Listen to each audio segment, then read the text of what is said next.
നമസ്കാരം. ഇന്നത്തെ നമ്മുടെ ഈ ഒരു ചർച്ചയിലേക്ക് സ്വാഗതം. നമ്മൾ ഇന്ന് കുറച്ചുകൂടി ആഴത്തിൽ നോക്കാൻ പോകുന്നത് കഴിവ് അക്കാദമിയെ കുറിച്ചാണ്. ഇതൊരു അന്താരാഷ്ട്ര അക്കാദമിയാണ്. അവരുടെ ഒരു പുതിയ വിദ്യാഭ്യാസ രീതി. അതെ, നമ്മുടെ കയ്യില് കുറച്ച് വീഡിയോകളും ഒരു ബുക്ക്ലെറ്റും പിന്നെ ഒരു ലേഖനവും ഉണ്ട് ഇതിനെ പറ്റി. ശരിയാണ്. ഇതിലെ ഒരു പ്രധാന കാര്യം എന്താണെന്ന് വെച്ചാൽ, പണ്ടേയുള്ള നമ്മുടെ യോഗ പോലുള്ള അറിവുകളുണ്ടല്ലോ, അതും പിന്നെ ഏറ്റവും പുതിയ ടെക്നോളജി, അതായത് ആർട്ടിഫിഷ്യൽ ഇന്റലിജൻസ് AI, അതും പിന്നെ ജീവിതത്തിൽ നമുക്ക് വേണ്ട കുറെ കഴിവുകളും ലൈഫ് സ്കിൽസ് എന്ന് പറയില്ലേ, ജീവിത നൈപുണ്യങ്ങൾ, അതെ, അതെല്ലാം കൂടി ഒരുമിപ്പിക്കാനുള്ള ഒരു ശ്രമമാണ് ഇതിൽ കാണുന്നത്. ഒരാളുടെ പേഴ്സണൽ ഗ്രോത്തും അതുപോലെ സമൂഹത്തിന്റെ മൊത്തത്തിലുള്ള വളർച്ചയും ലക്ഷ്യം വെക്കുന്നുണ്ട്. ഓക്കെ, അപ്പൊ നമുക്ക് ഇതിലേക്ക് കുറച്ചുകൂടി ഒന്ന് വിശദമായിട്ട് നോക്കാം അല്ലെ.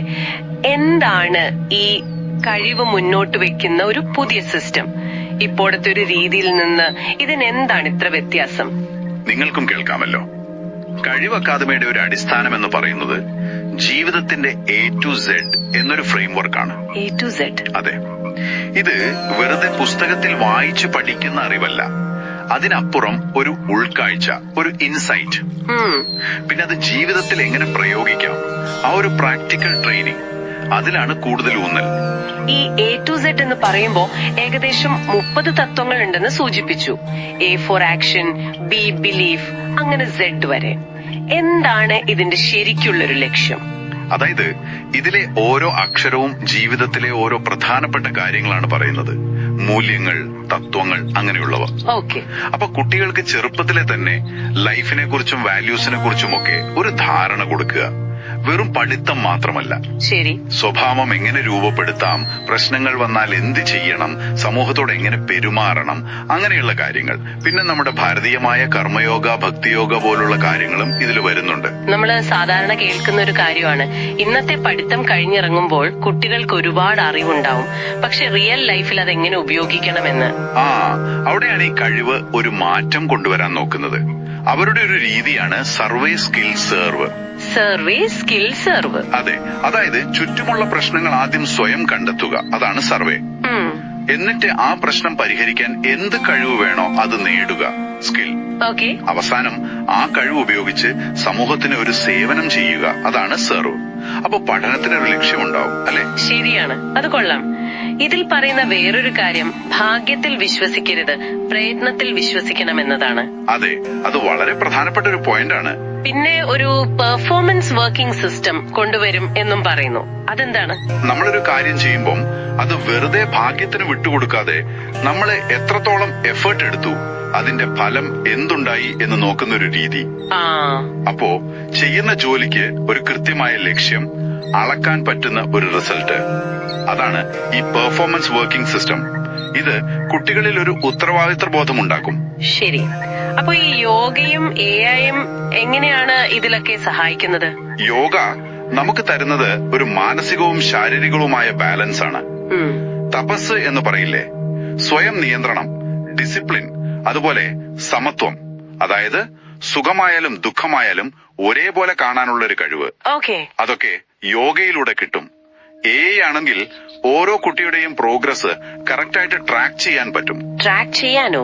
അതെ, പേഴ്സണലൈസ്ഡ് ആയിട്ടുള്ള ട്രെയിനിങ് കൊടുക്കാൻ AI ഉപയോഗിക്കാം. ഇപ്പോ യോഗാസനം ചെയ്യുമ്പോൾ അത് ശരിയാണോ, ശ്വാസമെടുക്കുന്നത് കറക്റ്റ് ആണോ എന്നൊക്കെ AI ടൂൾസിന് നോക്കി ഫീഡ്ബാക്ക് കൊടുക്കാൻ പറ്റും.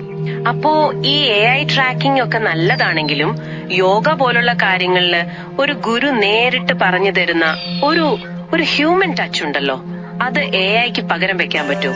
അത് നല്ലൊരു ചോദ്യമാണ്. ശരിയാണ്, ഒരു ഗുരുവിന് പകരമാവില്ല AI. പക്ഷേ ഒരുപാട് കുട്ടികൾ ഉള്ളപ്പോൾ ഓരോരുത്തർക്കും പ്രത്യേകം ശ്രദ്ധ കൊടുക്കാൻ AI ഒരു സഹായിയാവും, ഒരു സപ്പോർട്ടിംഗ് ടൂൾ പോലെ. അതെ, ടെക്നോളജിയെ പാരമ്പര്യ രീതികളെ സപ്പോർട്ട് ചെയ്യാനും കൂടുതൽ ആളുകളിലേക്ക് എത്തിക്കാനുമുള്ള ഒരു ഉപാധി, അത്രയുള്ളൂ. ഇതിൽ പറയുന്ന വേറൊരു ചിന്ത എനിക്ക് വളരെ ഇൻട്രസ്റ്റിംഗ് ആയി തോന്നി. നമ്മൾ ഓരോരുത്തരും യുണീക്കായ കഴിവുകളോടെയാണ് ജനിക്കുന്നത്. ആഴത്തിൽ തിരയുക, നമ്മുടേത് കണ്ടെത്തുക എന്നത്.